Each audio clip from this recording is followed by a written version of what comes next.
Good morning বন্ধুরা, দীপালি কিচেনে আজকেরও একটা সকাল সকাল জলখাবার নিয়ে চলে এসেছি। জলখাবার বানানোর জন্য আমি নিয়েছি পেঁয়াজ কুচিয়ে, টমেটো কুচিয়ে, ধনেপাতা কুচিয়ে, আর তার সাথে কাঁচা লঙ্কা কুচিয়ে, আর তার সাথে নিয়েছি আটা। তো বন্ধুরা, লবণটা আমি পরিমাণ মতো দিয়ে দিচ্ছি। লবণ দিয়ে ওর মধ্যে এই আটা দিয়ে দিচ্ছি। এটা ঝটপট বানাবো, একদম বেশি সময় লাগে না, ঝটপট তৈরি হয়ে যাবে। দিয়ে এইভাবে জল দিয়ে আমি মাখাবো। তো বন্ধুরা, এটা আমার রেডি হয়ে গেছে। ওর মধ্যে একটু কালো জিরে নিয়েছি, ওটাকে দিয়ে দেবো, আর একটু ভাজা জিরে নিয়েছি, দিয়ে দেবো। তো বন্ধুরা, কড়াটা গরম হয়ে গেছে, তাওয়াটা বসিয়েছি, হালকা করে একটু সাদা তেল দিয়ে দিয়েছি। এবারে এর মধ্যে দিয়ে এইভাবে বানিয়ে নেব। পাতলা করে দিয়েছি, এইভাবে তৈরি করে নেব। তো বন্ধুরা দেখুন, এই পাটটা হয়ে গেছে, আমি এবারে এই পিঠে তুলে দেবো।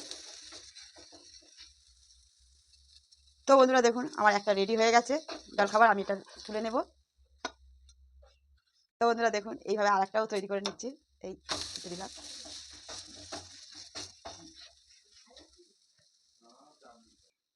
তো বন্ধুরা দেখুন, কত সুন্দর হয়েছে দেখুন, আর কত সুন্দর লাগছে দেখুন। মানে ধনেপাতা, কাঁচা লঙ্কা, টমেটো দেওয়া, কত সুন্দর দেখতেও লাগছে দেখুন। এইভাবে এটাও রেডি হয়ে গেছে, এইভাবে একটা একটা করে সব তৈরি করে নেব। তো বন্ধুরা দেখুন, আমার আজ সকালের ভেজ গোলা রুটি তৈরি হয়ে গেছে। যদি ভেজ গোলা রুটির ভিডিওটা ভালো লেগে থাকে, তাহলে লাইক, কমেন্ট, শেয়ার এবং সাবস্ক্রাইব করে আমার পাশে থাকবেন। ধন্যবাদ।